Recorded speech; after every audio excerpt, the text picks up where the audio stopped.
Hello, good morning to all. I am Marie-Christine Bonamor, Secretary General of PSCE. We are 9:50, so we can start our first day.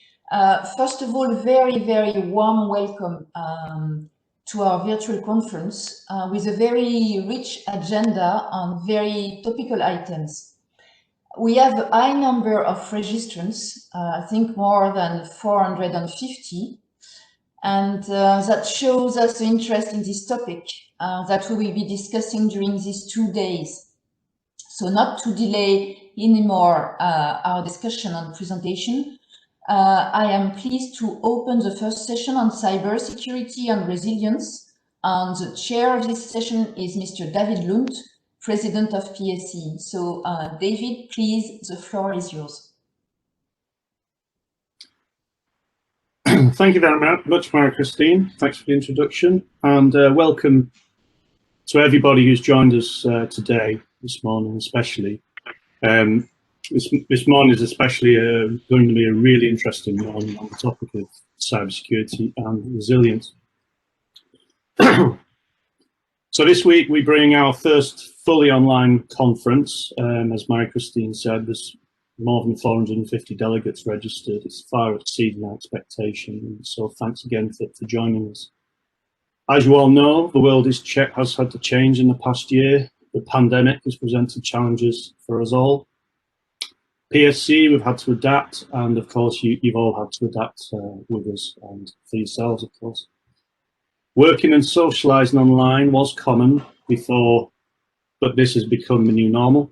We miss our friends, family and colleagues, and we seek comfort to see our extended family online, and our work life has to rely on online communication, at least for now. We look forward to see how the new normal will look once this pandemic is under control, hopefully not too long now. And as you probably well know, PSC works across Europe and certainly in recent years across the globe. Yet I sit here in the small room daily, small laptop, discussing advanced mission critical communications for many hours a day. When we lose connection, we become frustrated, we feel cut off. Time doesn't really wait for reconnection. We miss that important detail. That's just for our daily office work. PSC, we were formed more than 10 years ago now to foster this dialogue between free communities, and the goal is to improve communication capabilities for public safety. We bring together free communities and users, those who save lives. They can express a problem or a limitation. Can you find a solution? They ask for the other communities. Industry, they're developing new technologies for improved communication systems. They have a job to do to make the money to improve the technological capabilities of those end users. Will this new innovative technology improve your response capabilities, I ask? And then research. Will this new idea help? Can we explore and develop that? Have you looked at this problem this way or that? Different ways of looking at things, you know, the less so commercial viewpoint. And the dialogue continues. And this is what PSC does. We're based in Brussels, and we have developed strong relation with the European Union institutions, and we help foster technology evolution, developing and understanding roadmaps, and facilitating the dialogue and collaboration to improve public safety communication capabilities across those three committees that we've discussed. We coordinate and take part in EU projects. We leverage this key funding stream, both influence it and leverage the benefit from it. And they're currently, as you know, Horizon 2020 projects, and we look forward to see and particularly drive the direction of Horizon Europe capabilities projects as the program begins to emerge in this coming year. You'll hear some of our pioneering projects this week, especially Broadway, which is in the last session today, which I have the pleasure of being coordinator of that. So we organise events like these. Until now, we've run 2 physical conferences a year. Last year, we held a number of small online events in reaction to the limitation of travel. But this time you're here for our first full online conference. And finally, through numerous publications, we aim to keep members informed of relevant developments in policy, especially for the EU, projects and project progress and availability of new technologies.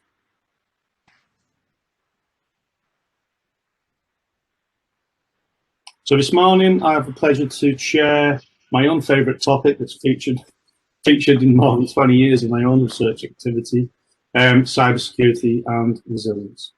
So increasingly connected world becomes more fragmented, more fragile. We must keep up pace we must keep up with the pace of technology adoption, and security resilience must be built in from the start, safeguarding information exchange and ultimately our own safety, physical security, and of course our human rights. We become frustrated when our online meeting drops, if communication fails or is compromised during public safety response, lives may be lost. So we all have a very important part to play in this topic, really, to make sure that these systems are secure and reliable enough to support public safety operations. So today you'll hear from, first of all, Renata Verheyen from ENISA. So ENISA, the European Commission's cybersecurity agency, who will talk about cybersecurity certification and impact on public safety. This will be followed by Julie Ruff from DG Connect on the EU approach to 5G cybersecurity and 5G toolbox. A really impressive piece of information and guidance. We then turn to the industry viewpoint, where we see the security considerations of convergence between public safety, between the title's not fully here, between the use of commercial technologies and the safety and security the security that's needed in public safety communication. So that will be by Louis Grambalan from Airbus. Then back to the mobile operator viewpoint and GSMA with Sam Kite talking IoT in the public safety domain. As you know, a year ago we worked with GSMA on the critical communications IoT paper, and Sam will give us a viewpoint from GSMA of what they're doing. And finally, in the cybersecurity topic, we turn our attention to the research world, where my colleagues Monica Busha and Jazz Happer from Lancaster University and Royal Holloway University of London will look at where the human is in the solution cybersecurity challenge. and last session of the day will be from one of our sponsors, Airgain.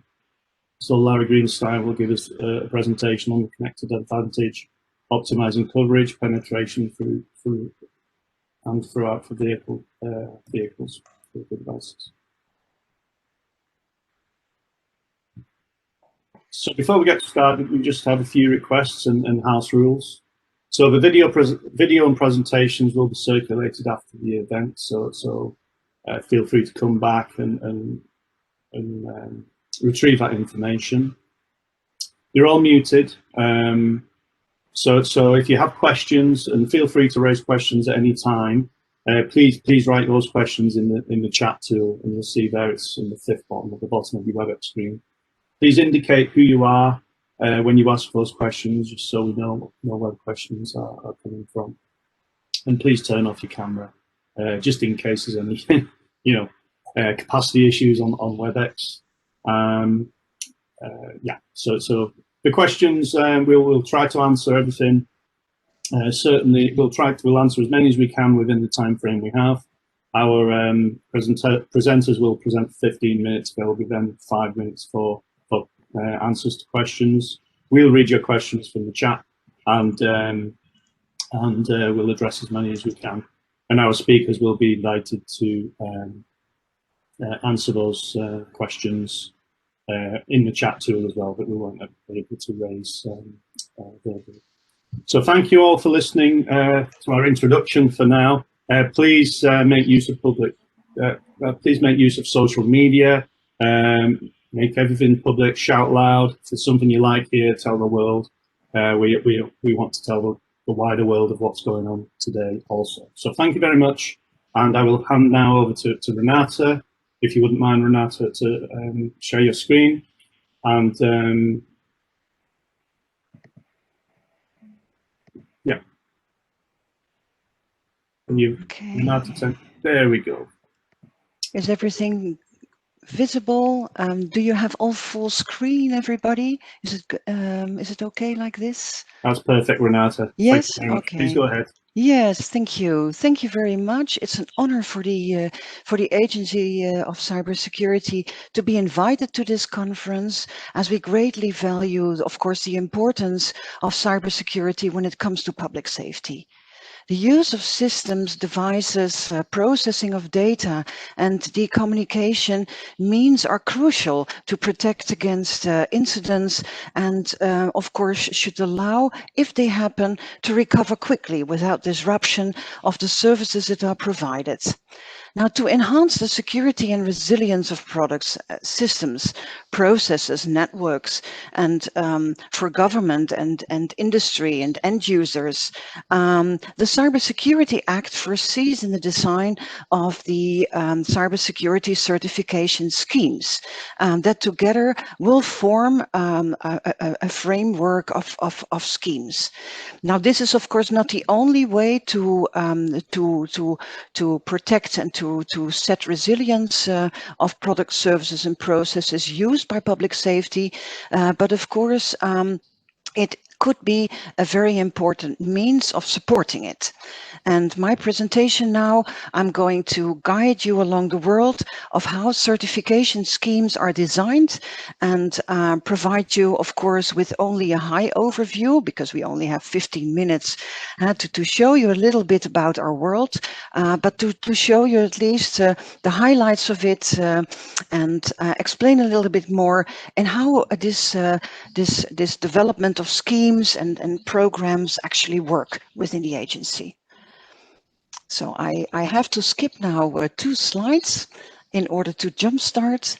But it all starts actually when we come to the design of schemes with the development of a program. It's actually a 3-year program where areas of schemes are defined, where principles for schemes are set that should be met when they are to be designed. And this is called a Union Rolling Work Program. So the rolling part actually explains already that it is a quite dynamic program, and I will explain more to that later in my presentation. So when areas of schemes are defined and future area schemes are defined, of course, then we talk a little bit about what projects, services, and processes should be kept in scope in order to provide them with the right security objectives, set the assurance levels, and define the elements of the schemes that actually should enhance the cybersecurity of these products, services, or processes. And then it comes to the more specific setting of scopes of the schemes. Now, when this is done, schemes are prioritized in a certain order, and then the whole program will be subject to an opinion of the ECCG, that is the European Cybersecurity Certification Group, which is actually a group of member state representatives, and the Stakeholder Cybersecurity Certification Group. And that group is actually consistent of all kinds of stakeholders, like industry, like interest groups, consumer groups, academic, so all kinds of people who in our market, in our digital market, support cybersecurity are represented in. And they provide their opinion about this developed program that has a scope of about 3 years. And then this is finalized by the Commission. Now, this program actually is for us the blueprint in how we should design schemes and in which order we should do that.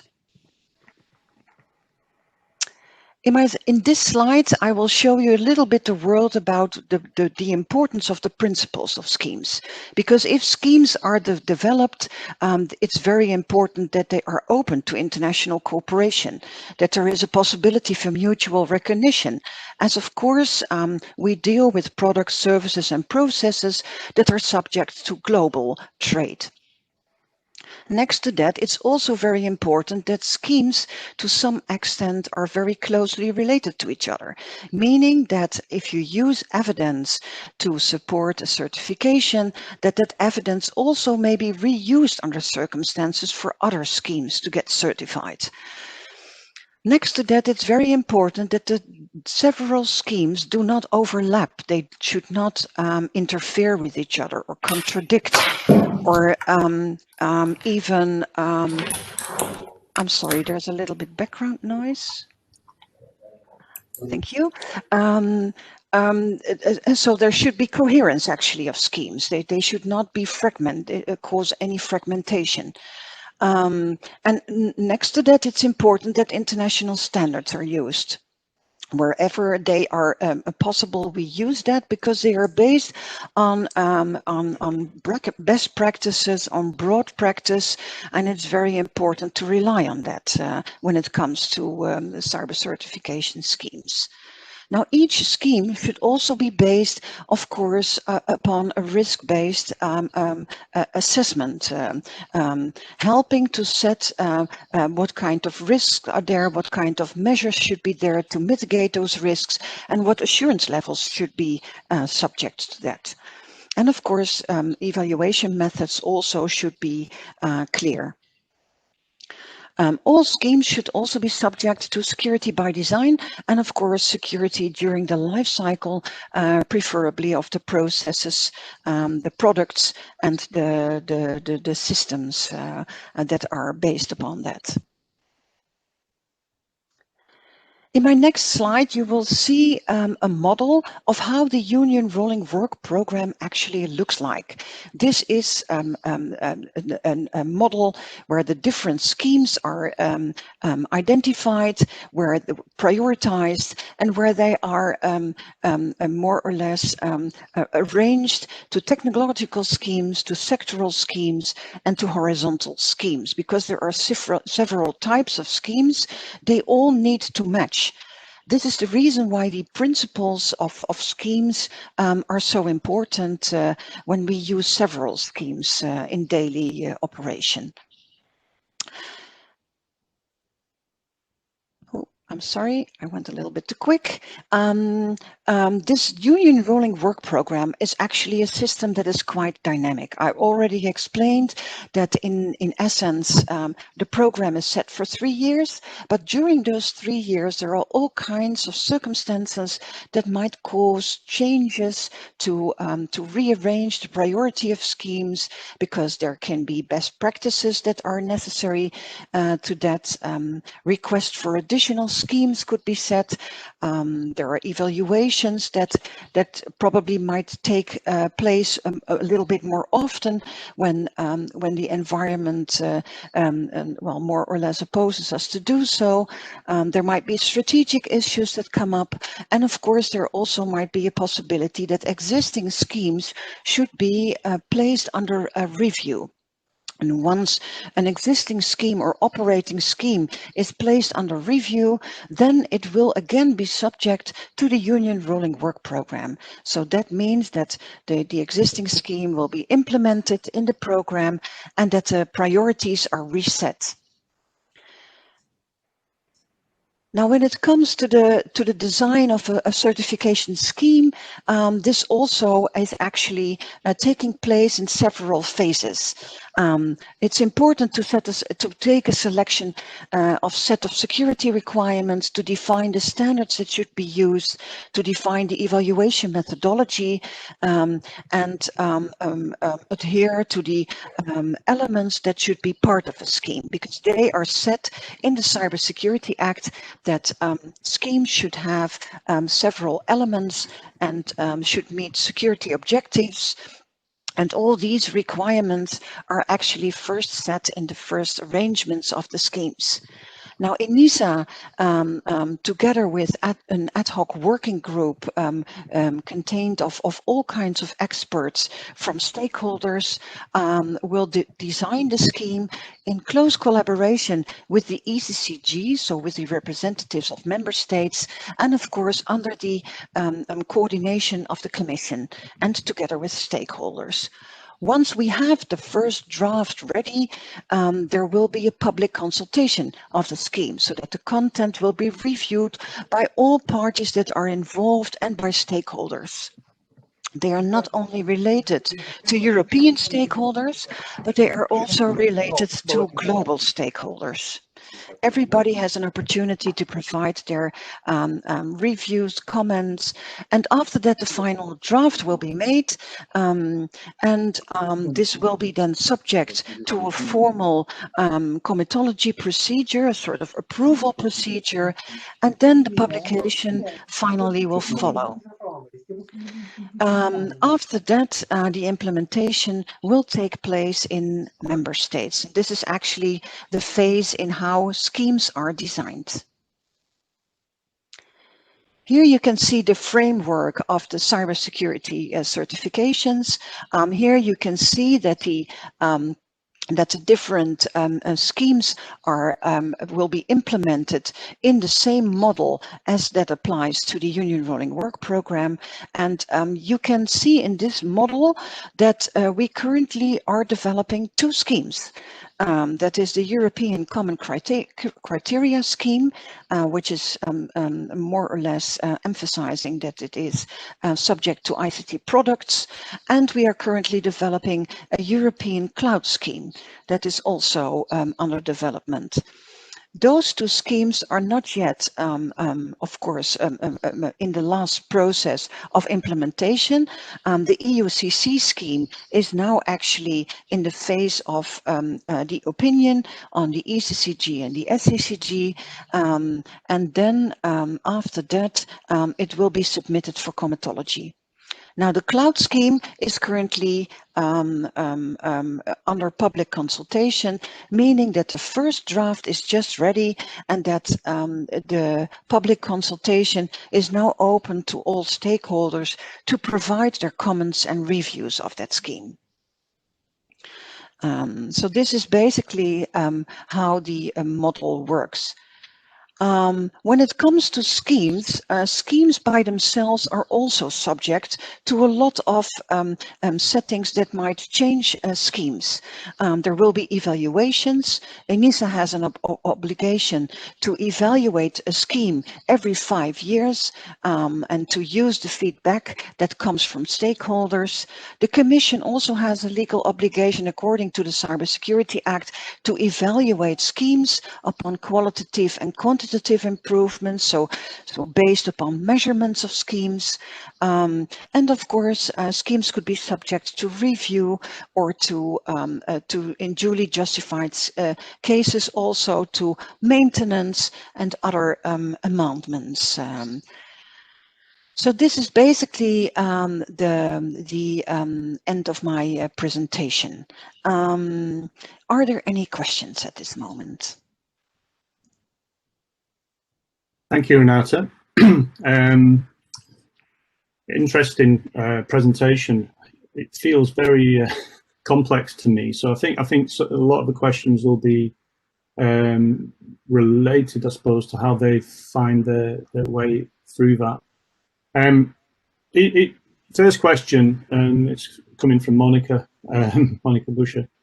Is public safety specifically considered in the certification scheme, and how does certification apply for public safety?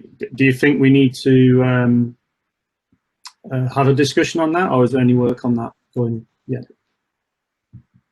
Yeah, I can answer that question. Of course, when it comes to certifying products or using cloud services, we all know that public safety is of course very important when it comes to the processing of data or the storage of data on every subject related to public safety. It will be enormous important, of course, to protect the data that is collected when operating in public safety. And of course, the devices used in public safety, the means of communication that take place are of course all subject to maybe future development of a certification. Currently the discussion is going on, and Julie from DG Connect can of course also maybe explain a little bit more about that, but discussions are currently underway to also well, focus on the 5G connection to improve cybersecurity there, and it may very well be that we can expect a request for the development of a scheme in this subject. So yeah, there are a lot of developments in the nearby future to be expected, where public safety indeed can use products, services, and processes that are certified for against cybersecurity, meaning that the resilience and the level of protection is going to be improved and guaranteed using these certifications. Sure, thank you. I think on just to follow on that, actually, question from mainly my side. There's no more coming in through chat. So if I put myself in the position of some of our industry members, for example, who are developing new technologies or even old technologies taken into use, where do I go for the certification? Will there be a marketplace for this, or are the key facilities going to be available for certification?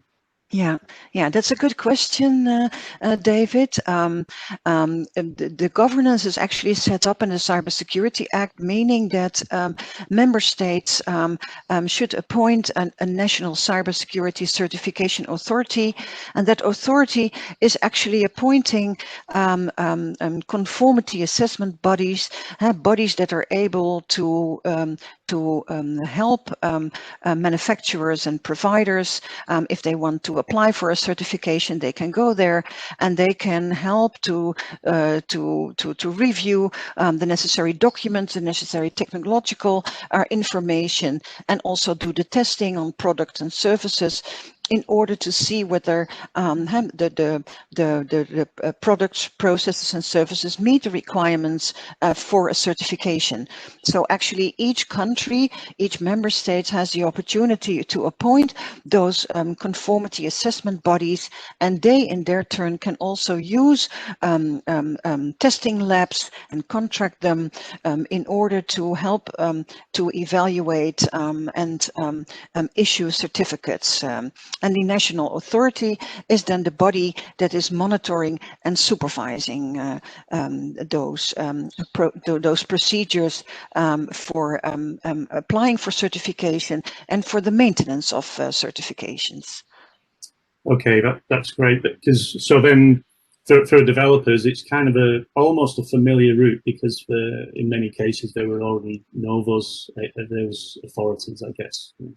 Correct, David. Yeah. Indeed, yes. It's a well-known route, and of course, the first scheme that is now almost in comitology procedure is a scheme that is actually based on existing schemes, on the SOGAS common criteria schemes, and currently, of course, we are working together with ENISA, and the ad hoc working groups are currently working on how that transition should take place and how.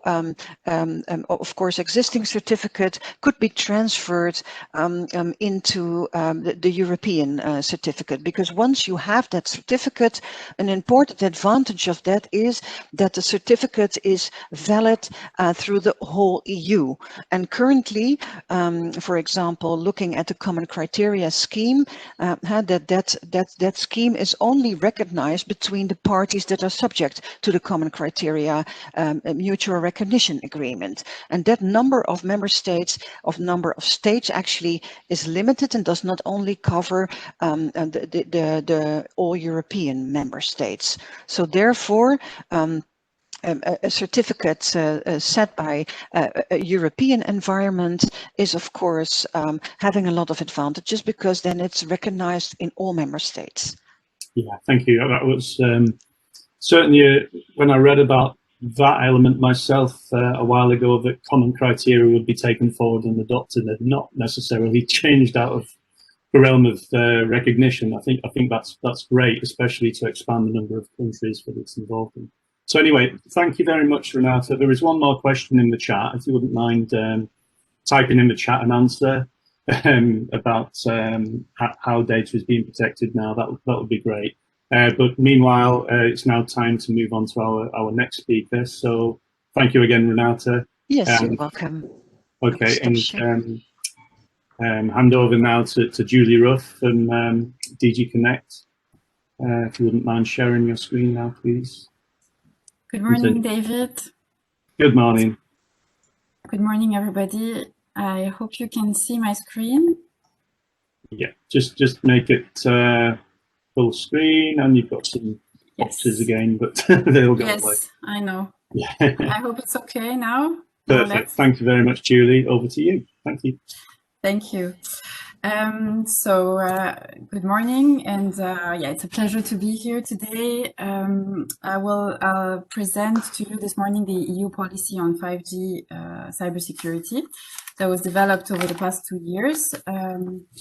We don't have much time, but I'll try to present the various steps. So looking first at why 5G cybersecurity matters so much, what the risks are, what process we followed collectively, Commission, member states authorities working closely together in order to develop a comprehensive framework to address those security risks, and how it's going now, how this framework is being implemented, and what are the next steps. So that's roughly the structure of my presentation.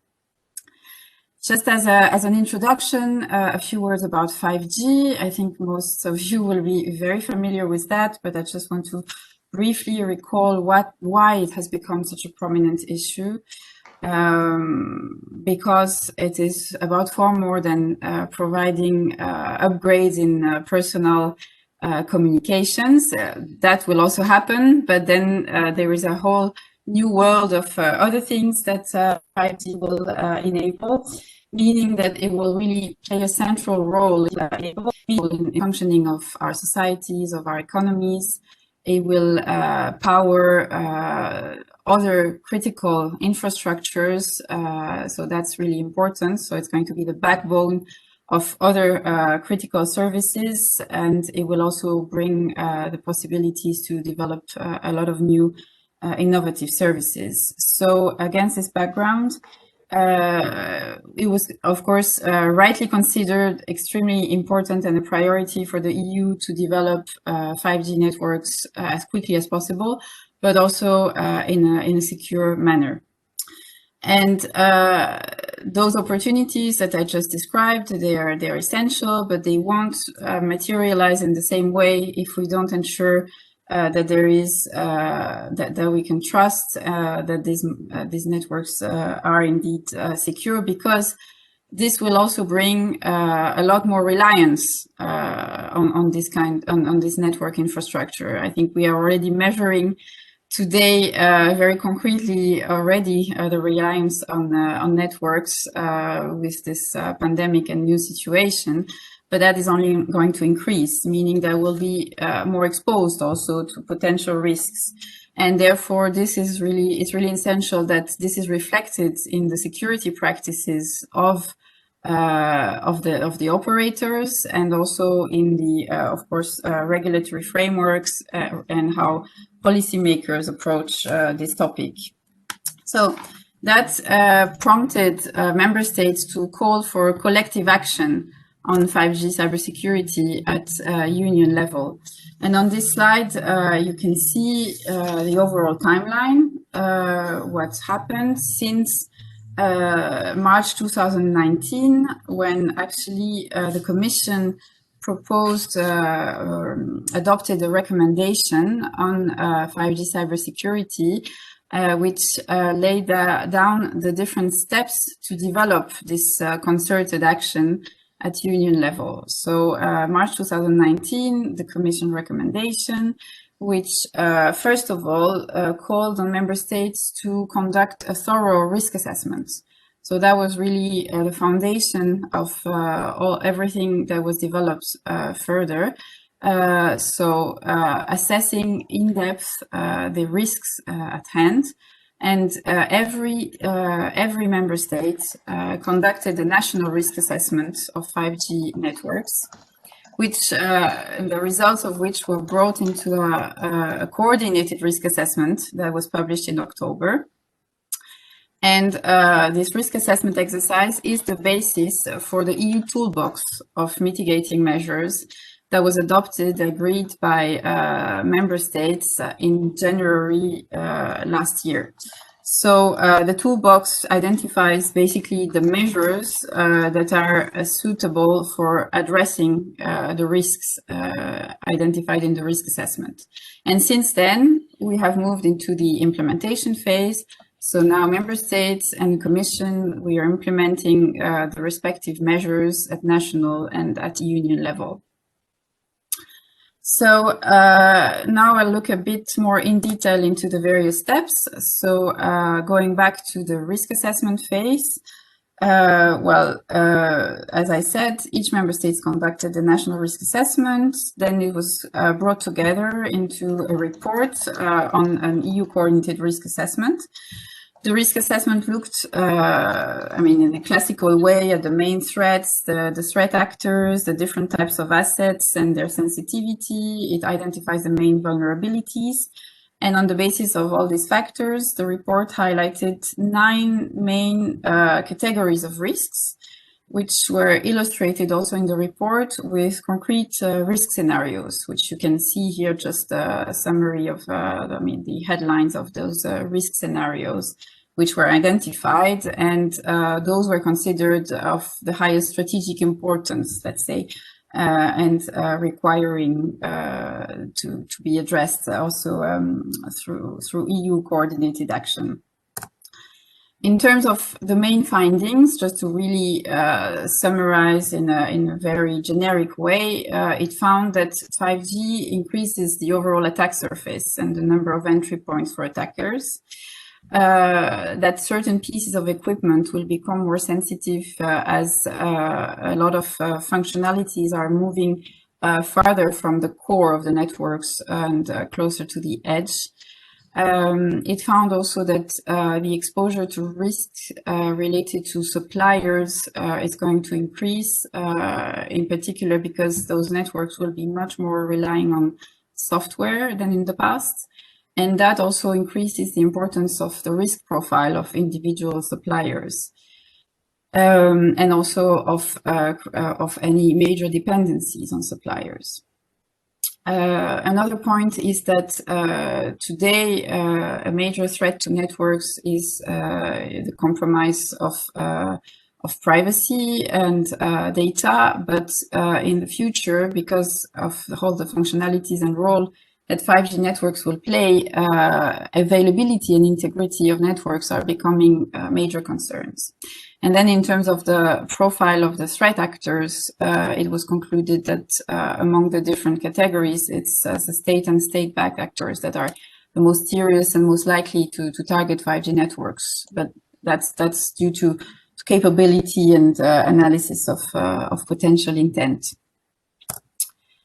So now coming to the following phase, based on this risk assessment, member states work together to identify what measures should be taken to address those risks. And for that, they developed a toolbox, which was based on a specific methodology and has 3 levels. The first level is an identification of a comprehensive set of relevant measures that are important, relevant to address the risks. Here, I'd like to stress one point that is really important, and which is that these measures are meant to really address comprehensively all the risks. So it's an end-to-end approach that looks at all the various aspects of network security. And network security here means not just looking at one layer or another, but really at all the chain, all the actors, including suppliers, components, security of network architecture and how networks are deployed by mobile operators, looking at the broader supply chain and its resilience, and also at interdependency between networks and other critical infrastructures such as energy. So really, this is the philosophy behind the toolbox and the message that there needs to that there's a need to look at all these different layers. And that's the reason also why in the second step, the toolbox identifies risk mitigation plans. And those plans are meant to identify which are the highest effectiveness measures for each risk and match them. And then finally concludes on this basis and on the basis of the first two steps about a number of key measures that are really important and highly effective and should be taken by all. So looking a little bit more in detail into the content of the toolbox, here you can see a snapshot of the different types of measures that are detailed in the toolbox. I encourage you to have a look at the document itself. It's easy to read. It's very concrete and practical guidance for all who are involved in 5G cybersecurity to be able to identify all the relevant measures, and they span a large array of types of measures, from more strategic ones related to the powers of authorities, to how to assess the risk profile of suppliers, measures also to increase the diversity and resilience of the whole 5G supply chain, and the capacities we have also in the EU. And then on the technical side, more traditional types of measures such as network security and measures by mobile operators, requirements also of a technical nature for suppliers, and including also certification, which according to the toolbox, indeed, as Renate says, can contribute and play a role. But as I said, it's really much more complex, and addressing 5G cybersecurity means taking a number of actions, a combination of actions, and certification can't address all the risks here. Here you just have a visual overview of what I described earlier, the risk mitigation plans. So basically the guidance on which measures are most appropriate to address certain risks. On the vertical side, you have the different types of measures, and on the horizontal one, the risks that they can address, a degree of effectiveness, and also indicative timelines for implementation. All of this is, of course, a lot more detailed in the toolbox document itself. So I think I described the various steps that were taken to prepare the toolbox and its content, and the methodology. So since the toolbox was adopted last January, the focus has shifted on implementing those measures, and the Commission and Member States have continued working together in a very intense pace with a view to put in place those measures as quickly as possible and in a timely manner. And we've also been monitoring closely this implementation. So most recently, the Commission published a report on what was achieved. This report was published last year, at the very end of last year on the 16th of December. And it looked at, in particular, how the toolbox implementation is going in member states, and concluded that it's really positive, that most member states have made very good progress in implementing the various measures, and those who have not completed the process, they have plans and timelines, and they're looking at completing most of their of what they have planned by mid-2021. There are, of course, also differences in the national approaches and variations. To a certain extent, this is also foreseen by the toolbox, that there will be national differences due to different circumstances, like what existing legal frameworks are already in place, what are the capabilities of the cybersecurity authorities, how does the market look like, where they stand in the 5G implementation process. So that, of course, also is reflected in some differences in national implementation. However, it's really important, and we're really insisting as the Commission, and also member states are committed to align their approaches as much as possible, which is, of course, very important for private stakeholders in the EU. And very briefly, looking forward, the Commission published also on the same day, on the 16th of December, a new EU cybersecurity strategy, which is much broader than 5G, but it has a 5G section where it sets out basically what are going to be the next concrete steps in this work at Union level. And it identifies key objectives and actions. First of all, calling on member states to complete the implementation of the toolbox by mid-2021, to ensure that the risks have been effectively mitigated, but also to a number of actions to ensure that the process remains up to date, because it's important, of course, to underline that this is an evolving topic, that the risks are evolving, that the technology is evolving. So we need to continuously keep abreast of that and make sure that the framework remains up to date.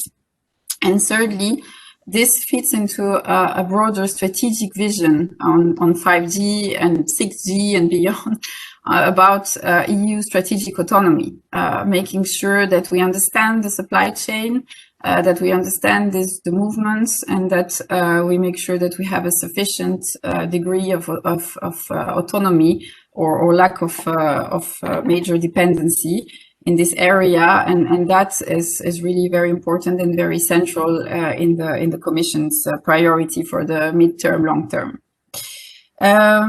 Well, I think I'll stop there, and I hope I wasn't too long. I'm happy to take questions.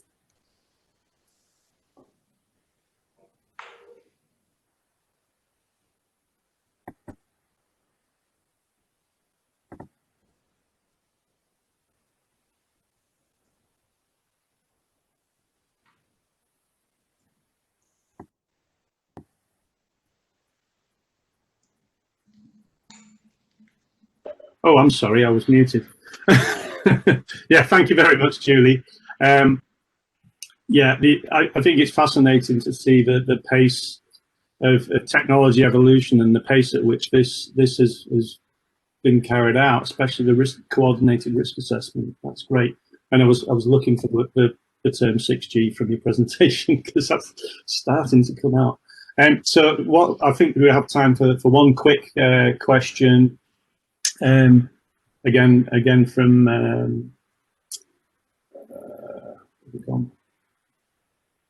again from Monica, about some things can be private one day and part of the Internet of Public Safety things another day. How can regulation support such flexibility without endangering privacy and ultimate civil liberties? Renata has made some replies onto this as well. But, yeah. IoT in the 5G context, which is used for, I would say, in the consumer sense of in one way and then becomes a part of a more serious public safety need the next day or even the same day? Thank you for this question. So, sorry, 1 minute. We're running out. Okay, no, it's an interesting one.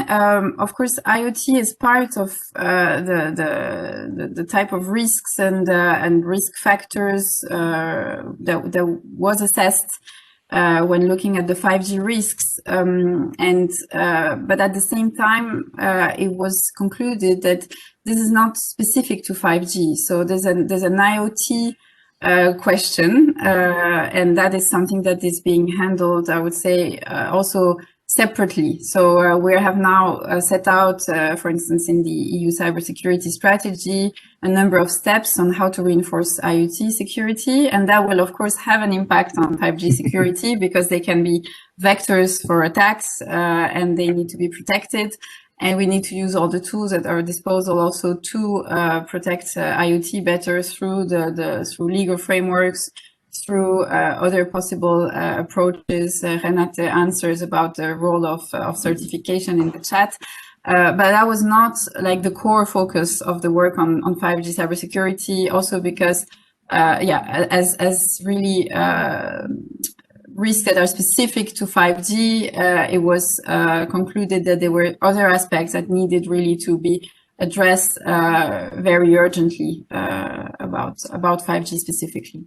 Yeah, okay, thank you. Thank you very much, Julie, and thanks again for the presentation. And please hang around and answer any questions that pop up in the chat if you wouldn't mind. Thank you, Julie. Okay, thank you. So without further ado, we hand over now to the industry perspective from Louis Grambelan from Airbus. Louis, would you mind sharing and turning on your video? Yes, I'm sharing the screen and then on presentation mode. So thank you, everyone. And thank you, PSCE, for inviting me and Airbus TSSLC to make a presentation. This will be a presentation with no answer, with mainly questions and remarks on security and its impact, the impact on security that we can see with this partial convergence between the public safety world and the mass market technologies that are arriving to this world. So this convergence, we can see it, of course, on the radio aspect, because broadband is arriving. 4G and 5G are the future of radio communication. Another aspect of this convergence is that consumer devices are being used more and more by public safety people. And also for the future, new concepts are arriving in the public safety world coming from mass market. Examples are application stores, cloud-based service rather than self-hosted public safety systems. Collaborative work is increasing, and especially between the public safety organization and the public, there is a collaboration to be made, as was just mentioned, with the private cameras that could be used by public safety people, and so on. So I will illustrate the impact of this convergence with a few examples, and it's only a few of them, and they are seen as food for thought, meaning that, as I said, there raise questions. One is the system life cycle. Traditionally in public safety, we have long cycles. Networks and devices can last decades. They are not often updated, and the updates are scheduled. They are planned in advance and well organized. And the priority for managing the system is availability of the system and resilience of the system. That's why it is fully tested before entering in production. Mass market is quite different. short life cycle. A 3 years device is already old. Updates are frequent and unplanned, and the priority is new features and bug corrections. And in fact, the main bug reporters are the users, meaning that they are not fully tested before entering in production. So this can bring advantages, having short life cycles, but there is impact on the reliability of the system. So we need to have architectures that have a core that will not need urgent updates. So it will not need urgent security updates, which might be difficult.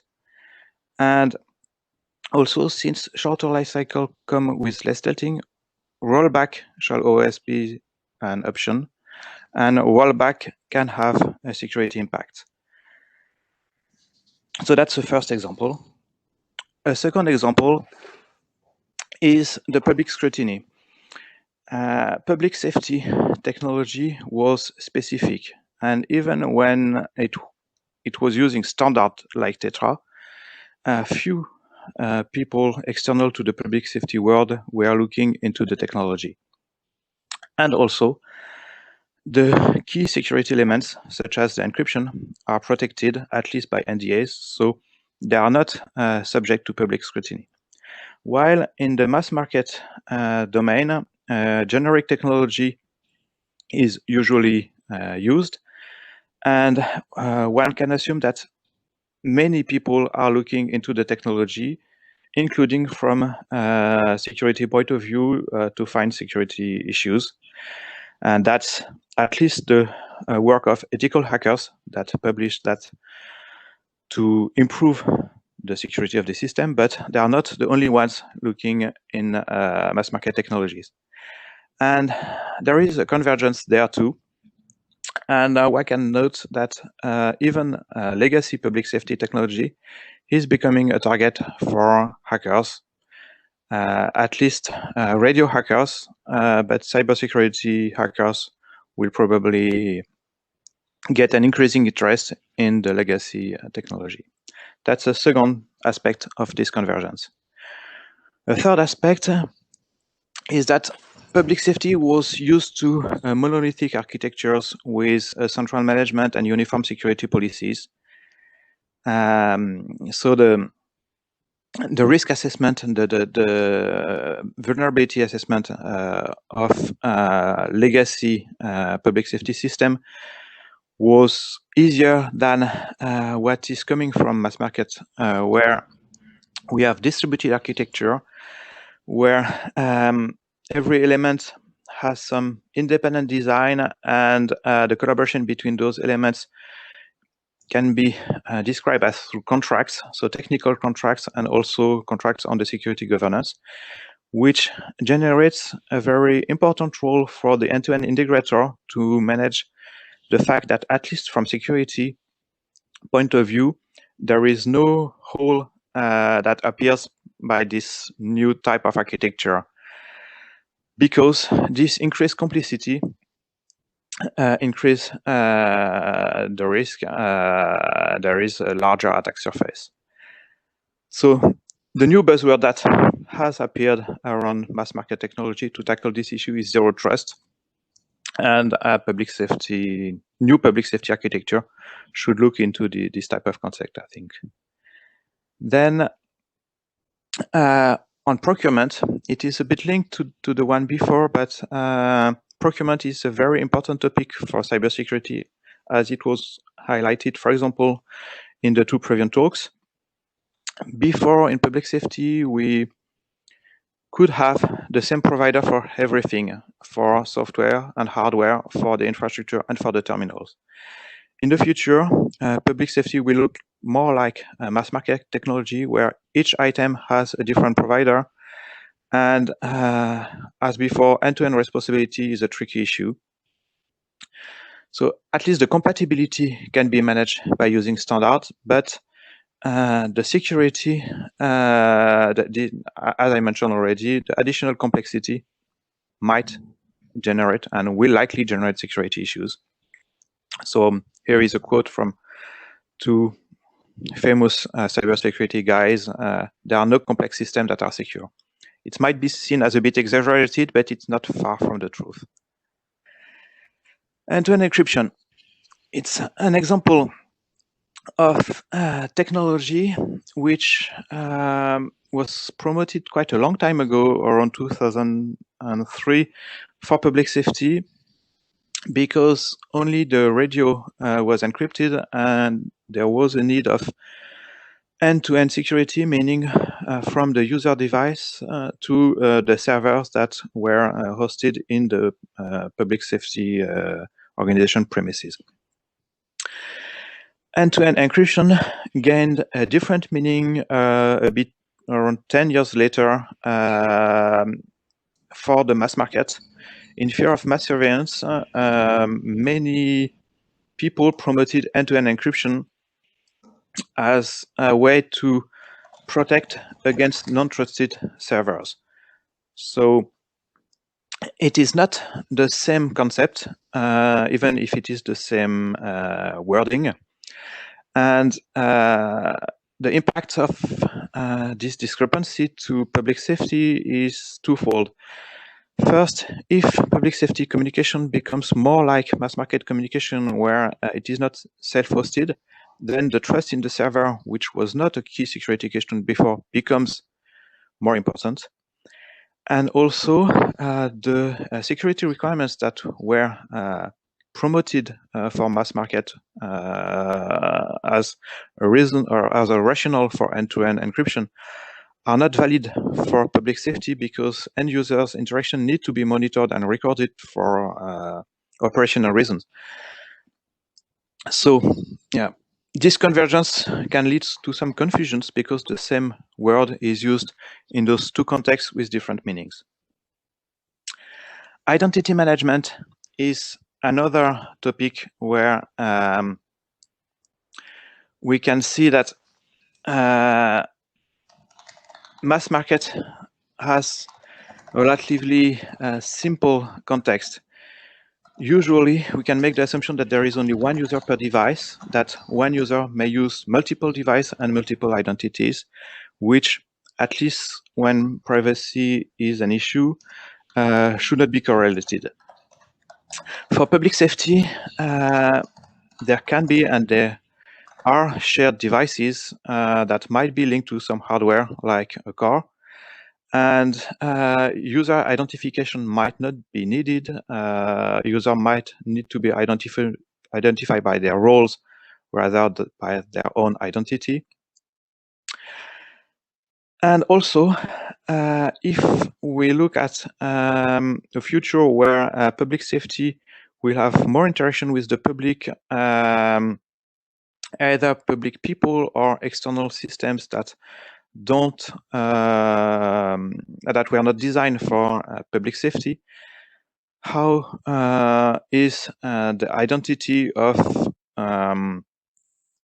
all, I'd say, persons and items, and this leads to the Internet of Things, where the identity of things needs to be managed in a complete and comprehensive identity management system.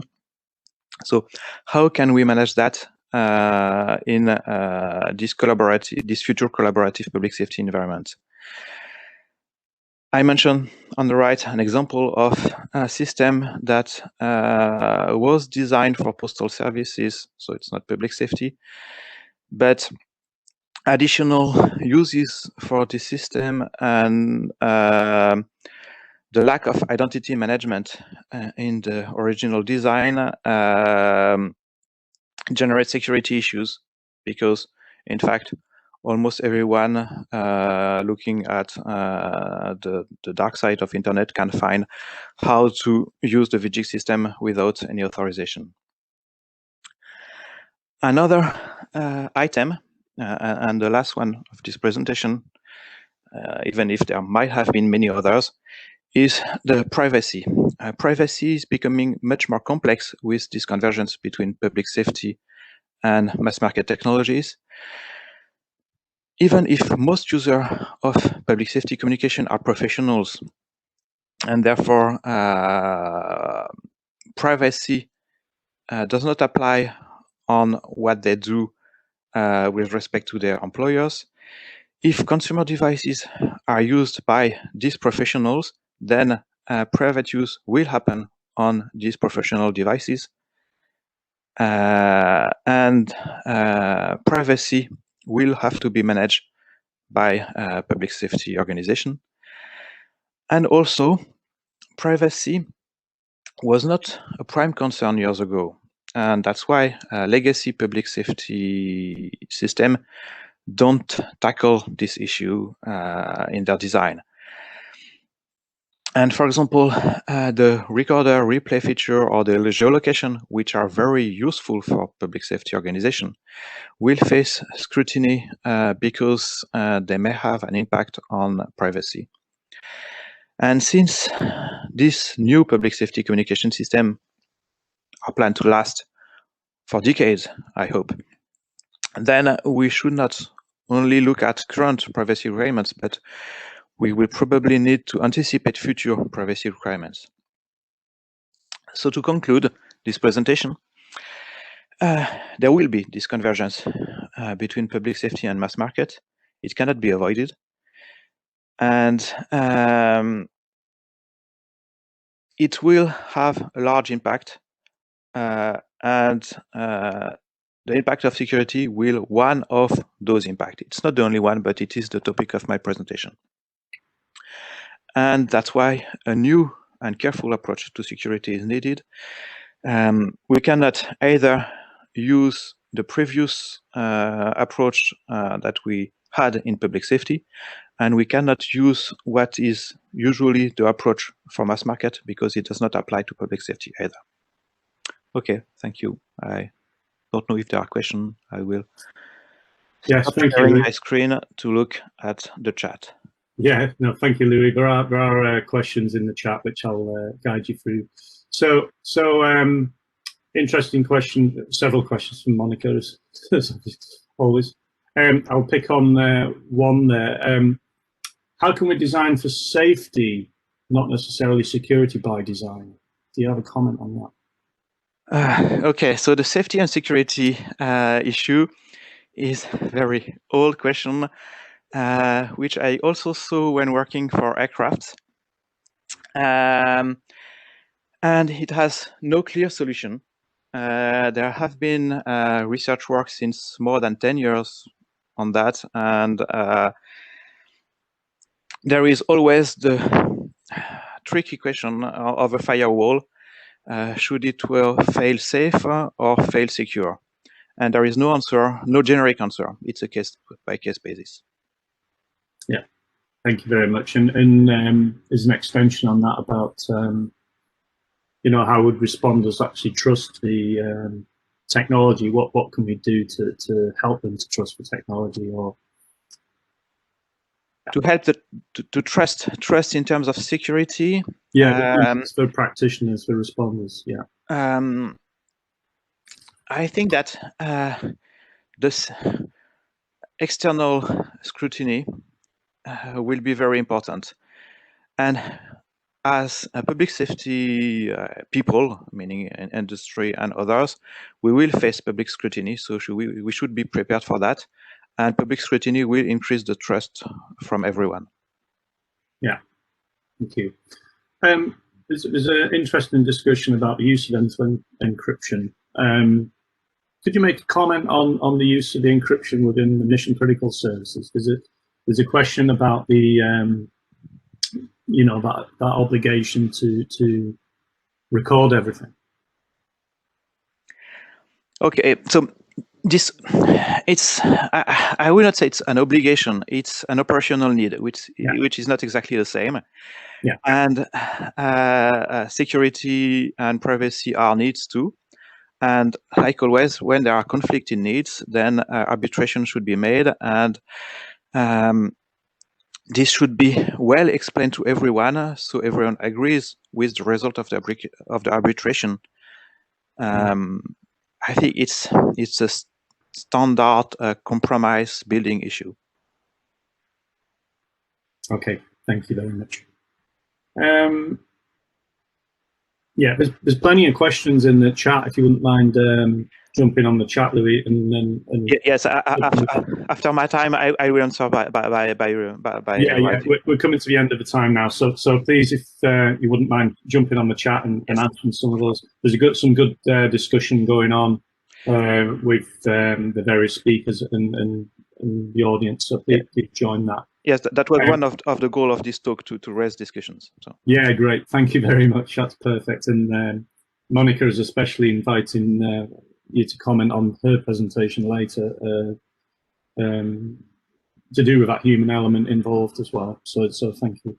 So thanks again, Louis, and please enjoy the rest of the day and the conference. And I would like now to invite Sam Kite from GSMA to take the floor and give us a presentation and turn our attention to the IoT world. Thank you, Sam.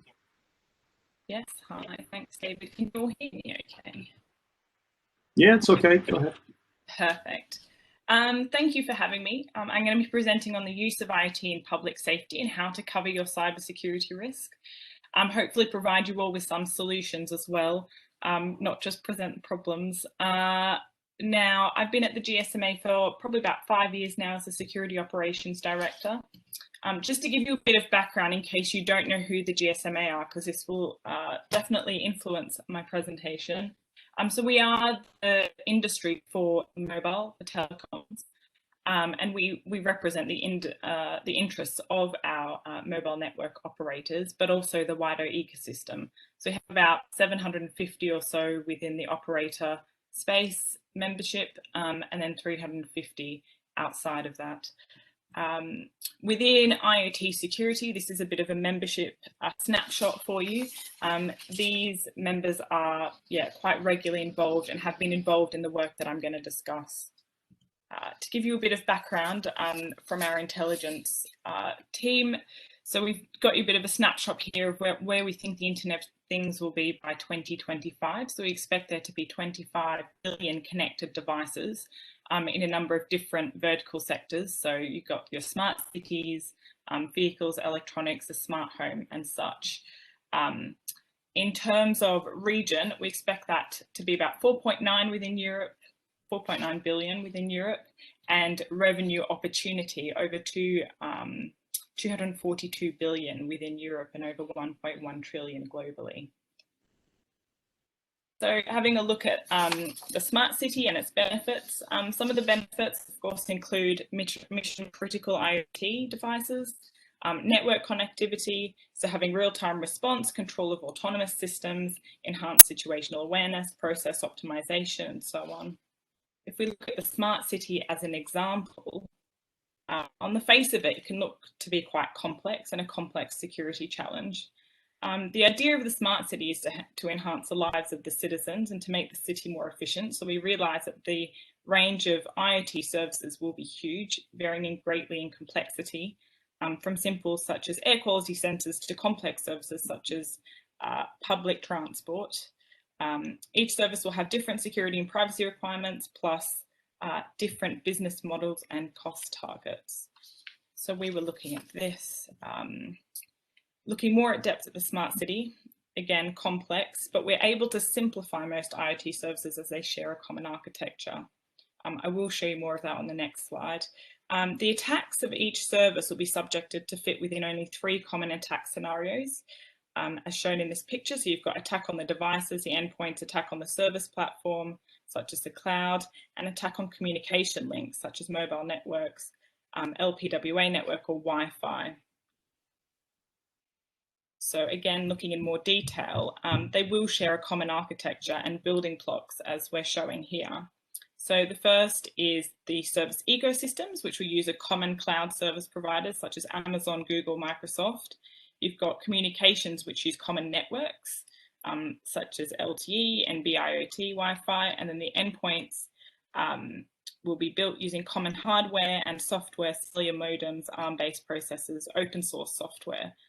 We've actually got a project we're working on at the moment on open source software. So if you're interested in that, we've released a research paper and are going to release deployment, more information on deployment options later this week. So if that is something you're interested in, we do have resources available to you.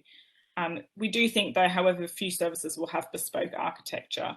And so what I'll come and talk to you a bit later on is about, security guidelines, which you can potentially use across services.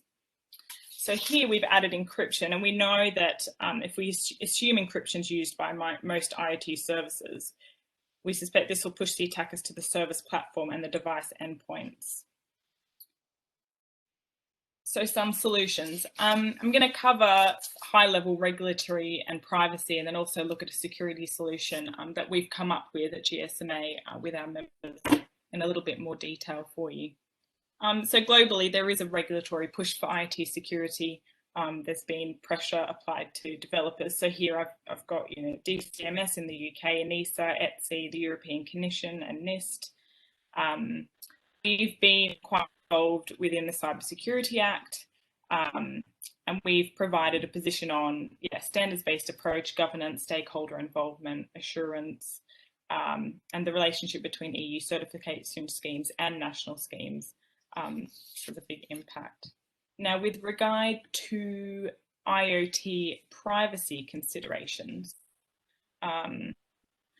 so we're looking here at there's sheer number of devices, so business of scale. There'll be many devices out there, thousands or millions per operator. As I'm sure you're all aware, any operator seriously looking into this opportunity will want to make money selling connections. So to give an example, DT are now selling mobile IoT connectivity for €1 per year. And being in control of all of them, their location and the type of data they record is a specific challenge in and of itself. Another consideration, non-personal devices tracking personal data. So a smart parking device tracking info of a car may be considered as personal info, but personal information can be inferred from it or not to be personal info. Many devices could report location indirectly, such as luggage tracking devices or a specific status, such as smart meter recording, electricity, gas, water consumption, meaning that no one's home. Another is sub-processors and the risk of reputational damage.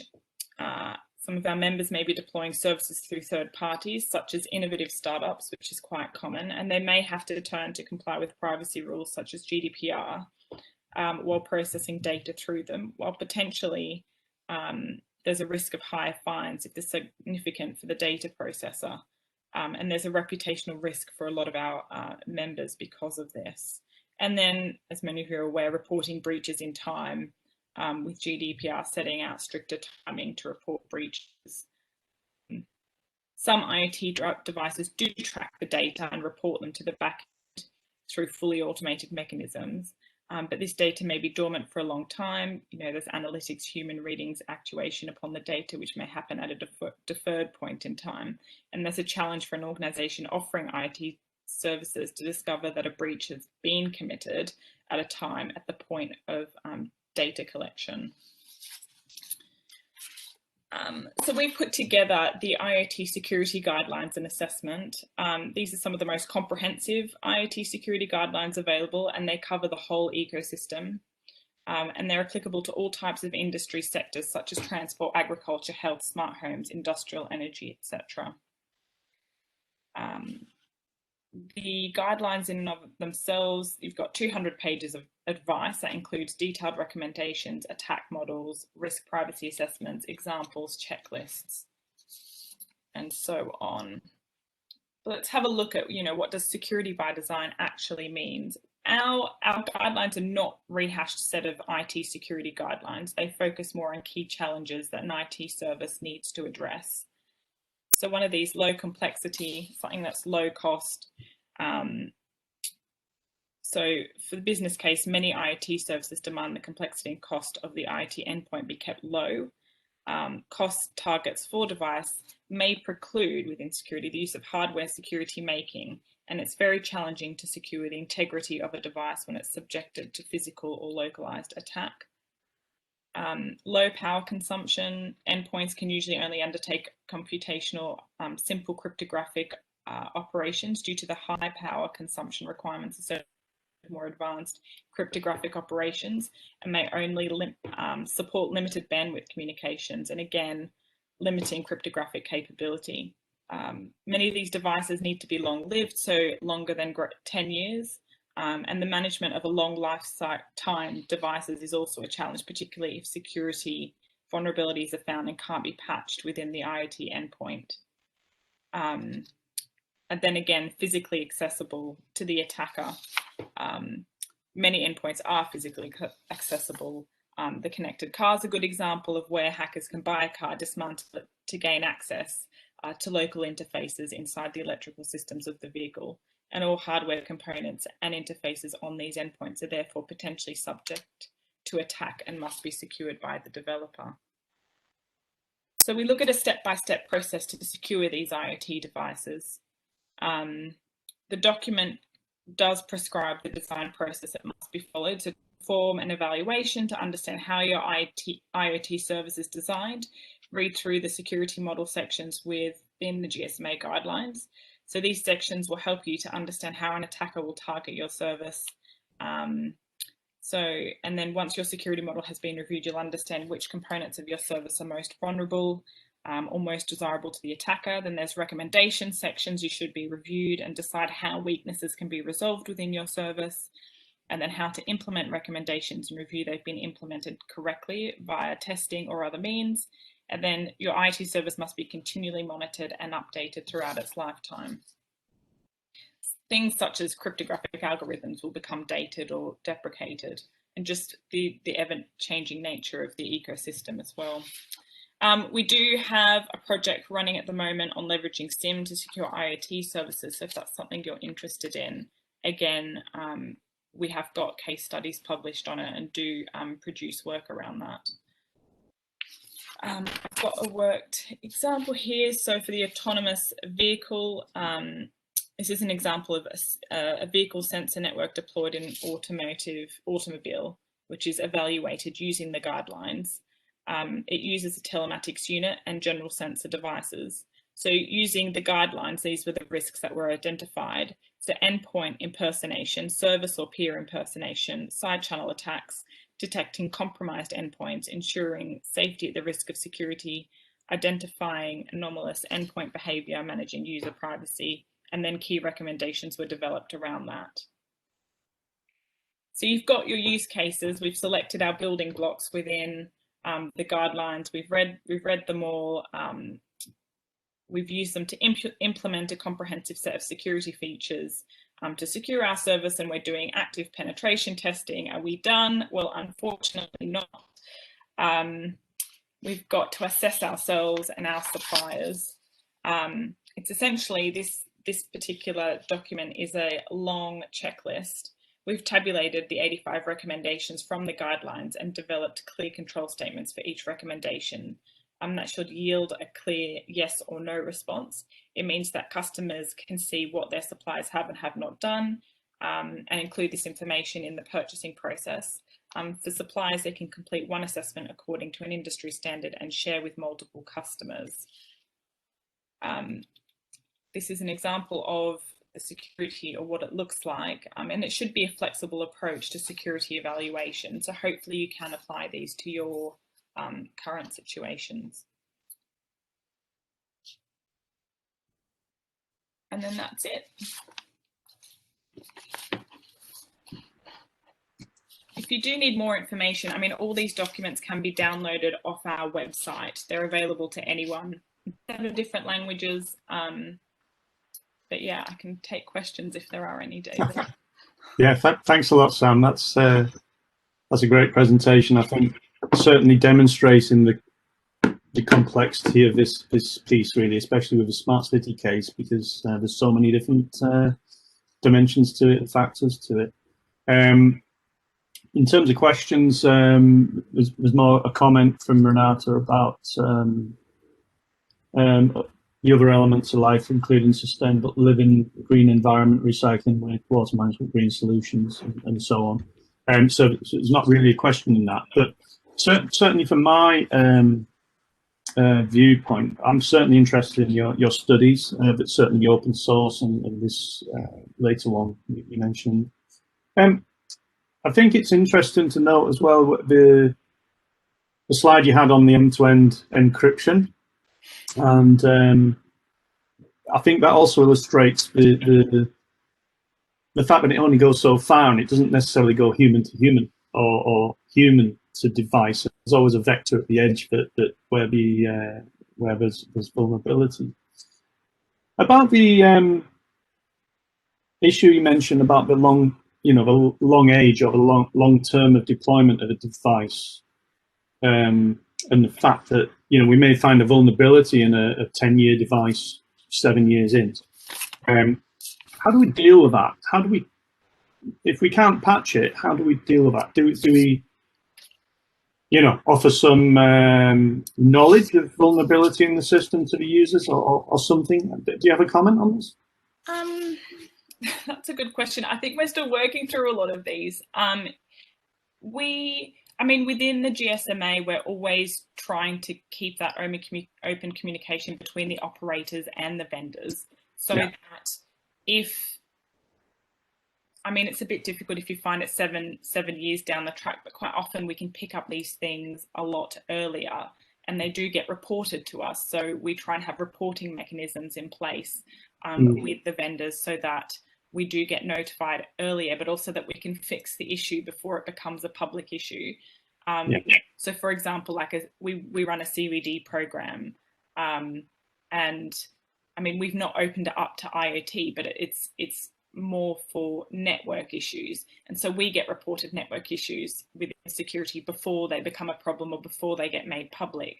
So I think having that sort of process in place can potentially help you or give you that time to address the issue before it does become a life cycle problem or before it becomes a bit too late and you're just having to, I guess, update with new technology. Isn't that what we often do? But yeah, thank you. I think it's interesting point about the CVD and the fact that I think we understand why it needs to be closed because of that sort of reputational impact, I guess. But on the other side of the coin, you see, MITRE have the common vulnerability exposures database, which is wide open, and that completely impacts, the likes of Apple, the likes of Adobe, and so on. Gives them a hard time, I would say, but pushes them to improve. I can understand why you wouldn't do that with mobile operators or mobile vendors, sorry. But when the ecosystem becomes larger, I suppose, in this IoT domain, would it be sensible to make that more open, I suppose? Yeah, potentially. I think there's probably people that can do it better than us, in all honesty. Sounds terrible. I think it makes sense for us to look at the network side of things, but like you say, might have something, CVE works really well. But I think more than anything, it's talking to the vendors and making sure that if you do, or if anyone finds anything, that they are communicating that back to them. We don't want to give them a hard time. We just want them to fix the problems, don't we? Exactly, yeah. But, I think that longer term issue. I think I'll reflect back as well on we've still got a few minutes on the question about those IoT devices, which are used, primarily for I would say consumer use in a way, which then may become key vectors of information or key collectors of information for public safety, which is a bit more serious, and the change in need for security, or the anticipated change in need for higher levels of security later. Is that something that's becoming more, I would say, understood by the vendors, would you say? Or is it the consumer, I'm delivering to the consumer market, I don't care about the others yet? No, I think they care. It's again around reputation, isn't it? Plus, they are. I find them quite good when working with us, but I don't know. So, to be honest with you, public safety is not a sphere we work in a lot, and And so all these recommendations that we provide, we hope that you would be able to apply them within this scenario. But we do acknowledge the fact that within public safety, failure has a high cost. So you would hope that the vendors want to work with you to produce something that will stop that from happening, because if you're using it, then more likely someone else will use it, especially within Europe, isn't it? Yeah, sure. And I think as we move forward, everybody's becoming a little more paranoid, and that actually everything needs to be mission critical, not just for public safety. So maybe the market's expanding a bit underneath us before we know it. So no, exactly. Yeah. Thanks Okay. for having me. No, thanks a lot, Sam. It's a pleasure to have you here, and I'll certainly be following up with you at some point. So great, thank you. So, in which case, we'll hand over now to Monica and Jazz, who will bring the humans into the picture. Yeah, Monica. Yeah, great. Thank you, David. And so this is a bit of an interactive session. We want to really connect to the things that many of the speakers have raised, just how complex this is and how much potential there is, but also how many really tricky problems arise for design. And so Jess and I will give short talks, provocations really, to get us thinking about cybersecurity differently. So if you think about, like Samantha said, IoT is growing and becoming really important for public safety communications. 31 billion devices in 2020, 3 times more than the number of people. And many of those worn or carried or accessed by responders working for different organizations, also working with industry security, private security companies, NGOs, and multi-organizational response teams very often, and multinational, of course. So the challenges of using these devices and sharing data responsibly are massive, and so cybersecurity is a massive concern for people. So we would like to start off with asking you what you think are the main causes of cybersecurity issues.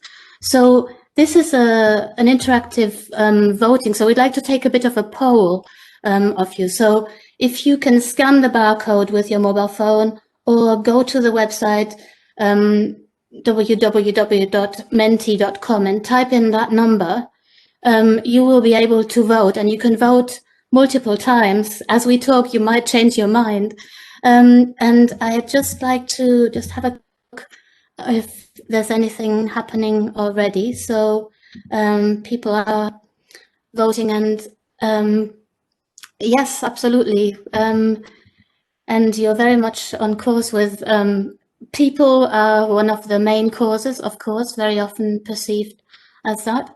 And so please keep voting, and we'll return to this after Jazz has spoken. So we'll also swap the ball and the control for the screen around a little bit. So Jazz is going to take the presentation now and talk about the role of trust, and then I'll get back and talk about safety culture and security culture. And if you can unmute yourself just as well so that we can hear you. Yeah, can you hear me? Yeah. Okay, great. So we're talking about humans as solutions to security issues. And one of the things that sort of popped out almost immediately in that poll was the idea that you have this interesting relationship between humans and technology, right? And so what I'll be talking about in my portion of this presentation is how do we deal with the trust in the computing element? How do we know that the technology is behaving as we are expecting it to? And how do we look at trust in that sense? So trust is very subjective, right? So trust, on a human level, I can trust John Smith, but you may not. And that makes it a very subjective way. And the reason why I or you may or may not trust John will be based on your history with John, his reputation, and other factors. So human trust is very similar in many ways to how we can understand with handling real world issues. But technology has used the word trust in a very different way. And so in computing, trust is generally meant as having a confidence in a system's reliability, honesty, and integrity.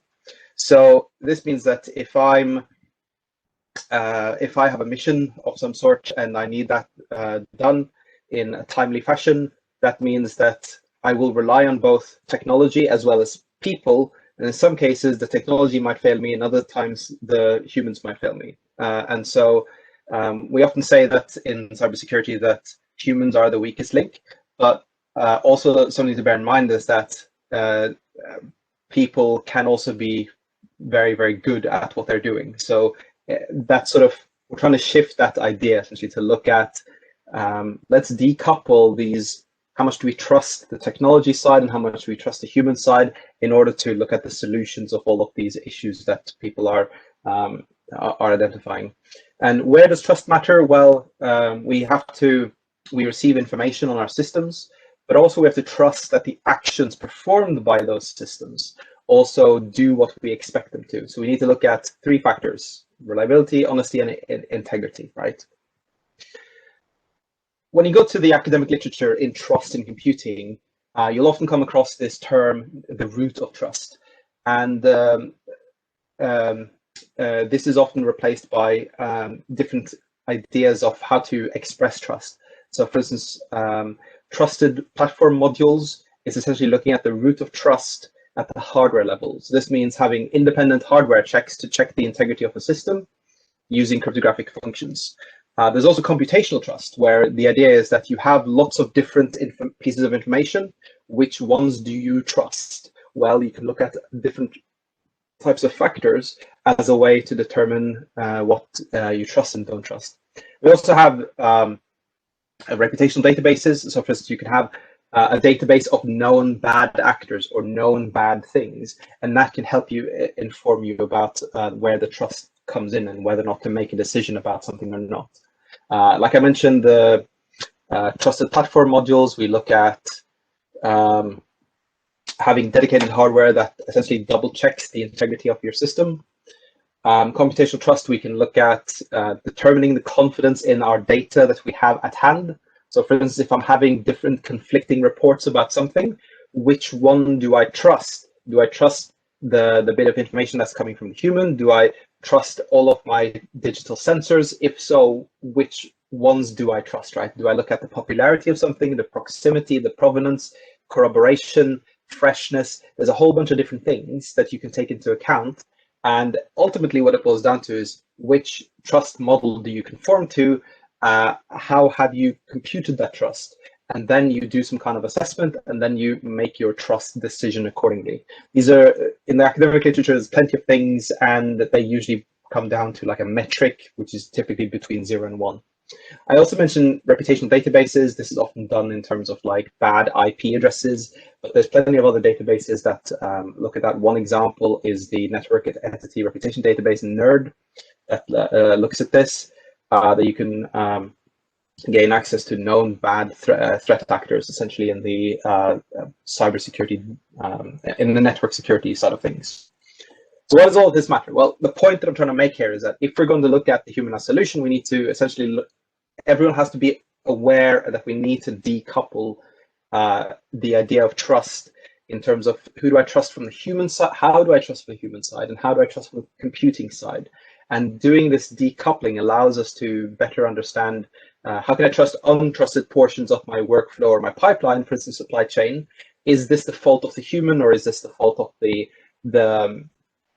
underlying technology? And what can we do about that so that we are actually doing the right thing? How can I make well-informed decisions based on the information that I'm receiving? How can I obtain assurances that my own systems will behave reliably, honestly, and with integrity? Also, just side note, the conversation that I've just had is not an exhaustive list of any means, and currently there's no real universally accepted definition of trust in the technology side in computing. So Monica, back to you.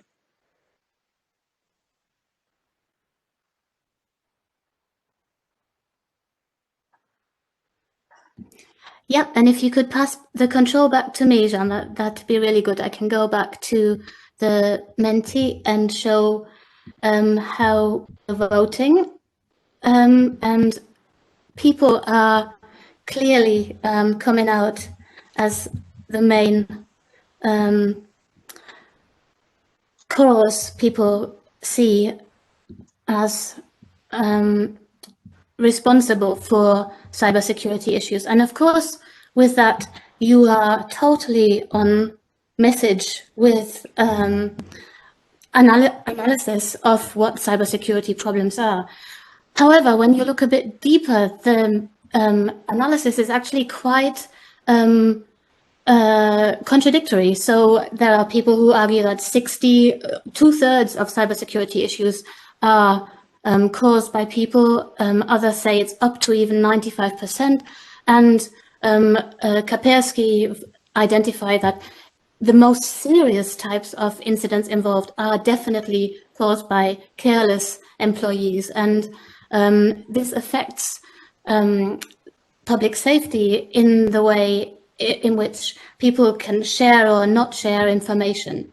But when we are here in PSCE and our tradition of practitioner innovation in dialogue with industry and policy and researchers, do we really want to accept this human as problem philosophy quite so strongly? I would challenge us to not do that. And I'll tell you a story of the London bombings. When people were coming out of the tube and the Red Cross and other organizations were helping them, the paramedics were helping them, each organization took their personal data, so name, address, and any other data that was relevant.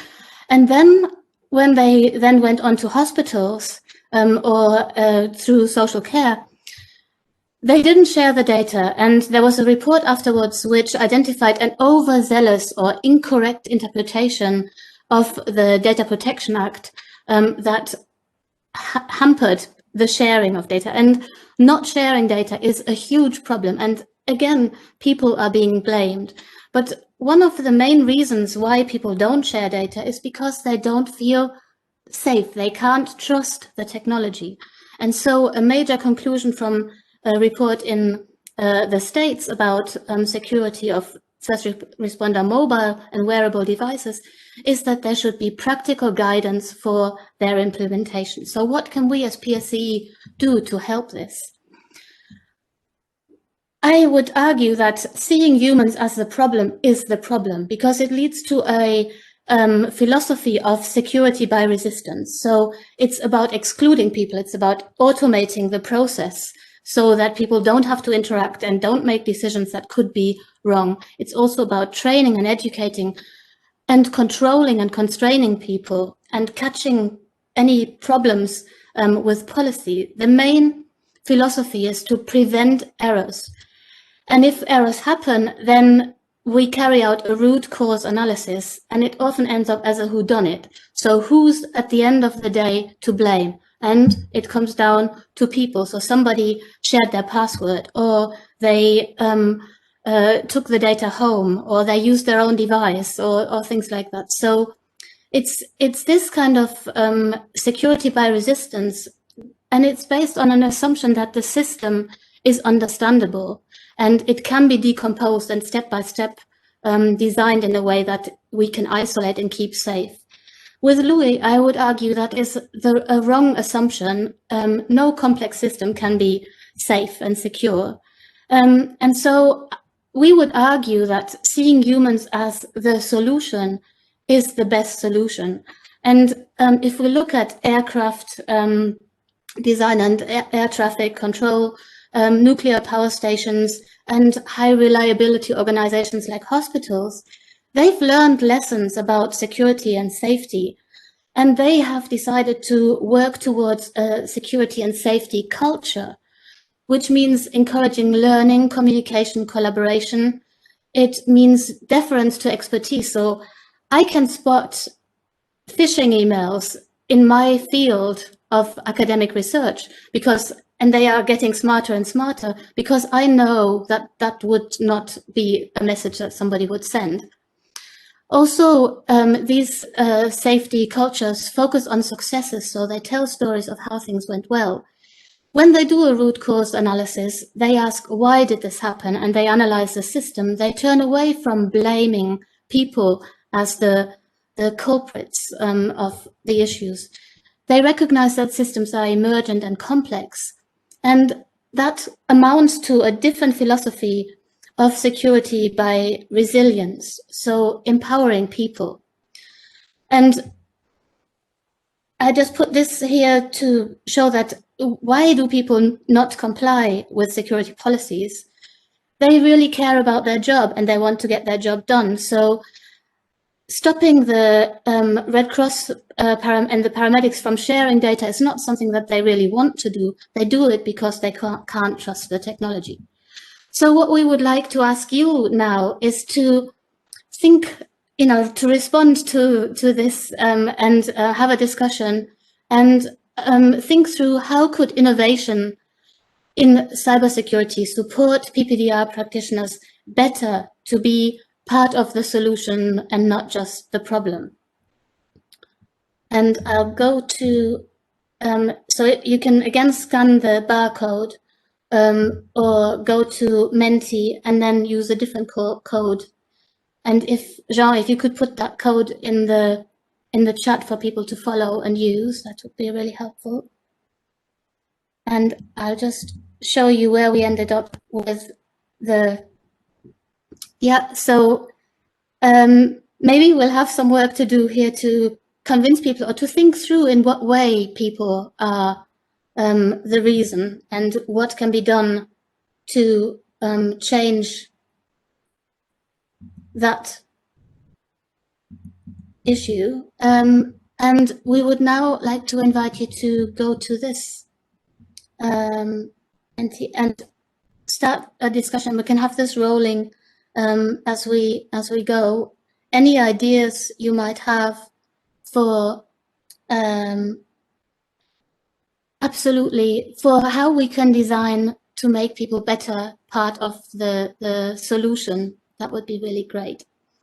And I would say, if you want to speak, just raise your hand and then Jean can open your microphone and you can speak. And in the meantime, David, if you could give us some questions, that would be really good. I actually posted a question here about, well, not a question, but a comment about, it's fascinating to see that we've heard about technology most of the morning, but now we bring the humans into the scope of things. By the way, there's no questions in the chat, so you're coming from me. So how do we improve the humans on the end? Is it about training? Yeah, training is popping up there. What about the developers? Okay, the developers of these systems, they're humans as well. It's not just the users, but the developers as well. Would you comment on the developers in the loop? Well, that's they are often also seen as the cause of problems, I would say, and the recent incidents in the UK are part of that, where a loophole led to the loss of criminal records. But I would say the same kind of applies to them. How can we design for them to understand the systems better and trust the systems so that they can design in a more responsible way? I don't know, Just, if you want to come in on this as well? Sure. I think one of the things that developers really have to bear in mind is the idea that when they develop a system, they also need to take the human into account. So, for instance, they need to not just do the beta testing and stress testing from a technical perspective, but actually put human users in the loop, have them actually try out the tools in a way that so that they understand that are there any misunderstandings about how to use those tools that have security implications. So, and then take that knowledge and then work around that when they're developing new systems. Essentially taking into account all the different possible use cases of real world scenarios, so that when they are developing systems, they take into account potential mishaps from the human side and then correct for them, so that it becomes much more difficult for the humans to make mistakes. Because a good system also will have been designed with that in mind, right? And I think the point that somebody's making here, that we should take users in early in the development there, really resonates with that, because developers can't anticipate everything.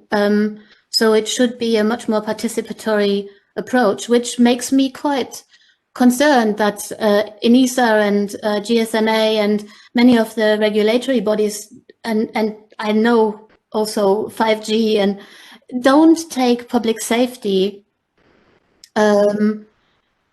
enough into account as a market and as a community of users for the technologies. So I think that's important. Yeah. Okay. Thank you very much, Monica. Thanks, Jazz. I will just leave a question in mind, because we won't have time to answer now. But what research topics do we need for this? You know, I think we've explored a lot of different dimensions, certainly this morning and certainly in this session for sure. But what further research is needed, or is it that we need more emphasis on the adoption of these viewpoints? So I'll leave that one with you all. We're a minute over, so let's carry on. Thank you very much, Monica. Thank you, Jazz. It's been a pleasure to see you both online. If people have ideas, you can continue. Hi, I'm Larry Greenstein with AirGain, and today we're going to talk about the AirGain Connect platform and how it increases coverage and it increases building penetration and throughput for public safety vehicles. The AirGain Connect platform first product is the AC Hpue, designed for FirstNet in the USA, which is the nationwide first responder public safety network. Integrated inside of this platform is the modem and the antennas. By combining the modem and the antennas inside of the platform, it eliminates the cable loss between the modem and the antennas, increasing the power on the transmit side and keeping you connected over a much wider area and under more difficult circumstances. It includes 3 LTE antennas inside, plus it also has passive Wi-Fi and active GPS.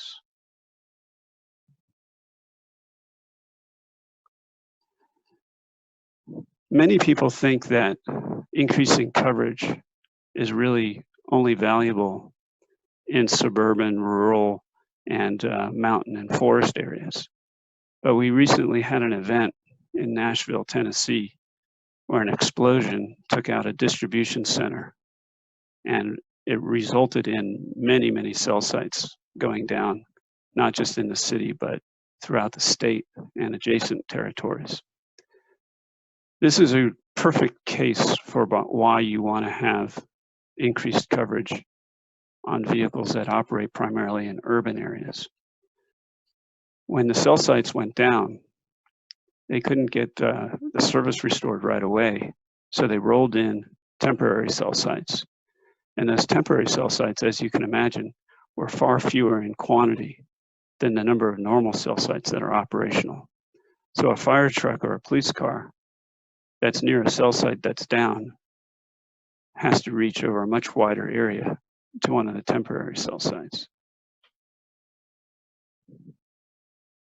In addition to the critical use case of a disaster situation, you have the everyday situation of police cars that have to go inside of parking structures. And they may have license plate readers on them that might get a hit on a license plate within a parking structure. Well, having AirGain Connect and greater coverage provides deeper penetration into parking structures as well as tunnels, and if you were to park under a bridge.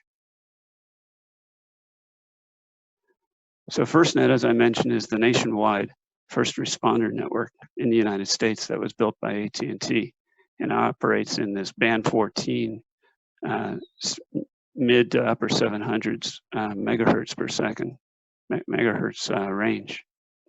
And this network has been operational for a few years and is heavily depended on by public safety workers. So let's talk about why Hpue and AirGain Connect platform increases connectivity. The main reason is you have this weak link in the uplink. It's limited to 0.2 watts based on standards and regulations. The downlink is much more powerful. The base station transmits at much higher power. So when you get disconnected, it's almost always because you lose the uplink first. This 0.2 watts, that's the maximum power a conventional modem can transmit at. What you want is an antenna solution that gets that full power to the transmit antennas. And then Hpue operates at much higher power. And we'll talk about that in a moment. But the key here is when you lose the uplink, you get disconnected. And when you get disconnected, you lose the downlink as well.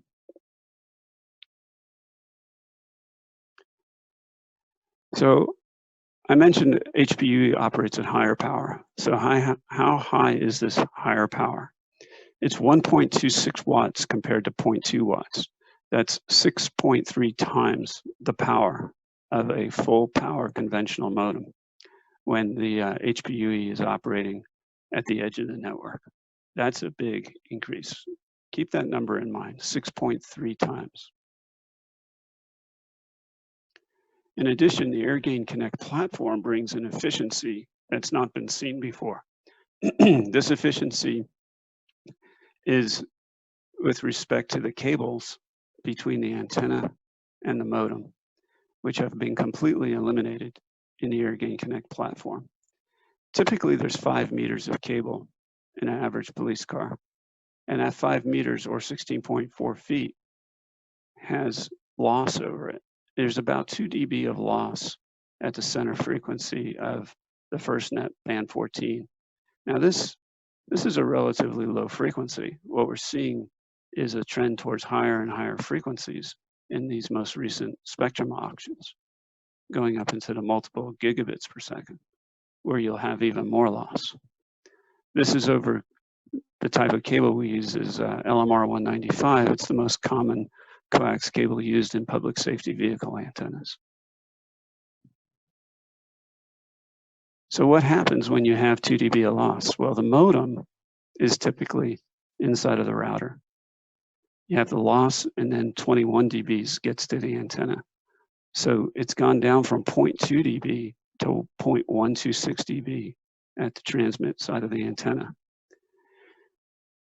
The Hpue operating at full power 31 dB with no loss because the modem is inside the housing with the antennas is 1.26 watts. So the math is really easy. It's 10 times the power. But remember earlier I told you Hpue is only 6.3 times the power of a conventional modem. Well, the reason it's 10 times the power is because the modem is not back here in the router with 2 dBs of loss. That 2 dB difference made up 37% more power in this boost at the transmit antennas. That increases the radius of coverage about 2 times. Let's take a look at an example. This is a Sierra Wireless MG90 router connected to their mobility management service cloud coverage tracking. And we won't mention any mobile operator names, but these are the big ones in the US. Operator 1 outperformed Operator 2 over these 70 miles. Operator 1 was down 12 miles compared to 34 miles of Operator 2. So Operator 1 outperformed Operator 2 substantially. This 34 miles is roughly half of the 70 miles traveled. Then you have Hpue compared to the better operator. It was only down 1.59 miles compared to the 12.32 miles of the better of the two operators. This was on FirstNet, but you have to keep in mind that this is a mountainous area, forested, and band 14 was not available out in here. And so part of this is on band 14 and part of it is not. So part of it is FirstNet, the other part is AT&T's other bands. And the 1.59 mile in downtime improvement is not just because of Hpue, it's also because of the elimination of the cables and the 2 dB of performance improvement. So you don't just get increased connectivity, but when you have a stronger signal, you have a lower signal to noise ratio. And as a result, you have much better throughput at the cell edge of a conventional modem, which at the cell edge in this test, we've moved it to the point where it's getting nothing through when running UDP traffic. Whereas you can see the Hpue uplink is still running between 5 and 14 megabits per second. In another test, we tested with TCP traffic, and TCP traffic is error detected and corrected, and you get a much higher throughput when you move from the cell edge 0.3 megabits per second to 4.3 megabits per second. You're seeing more than a 10 times increase in throughput.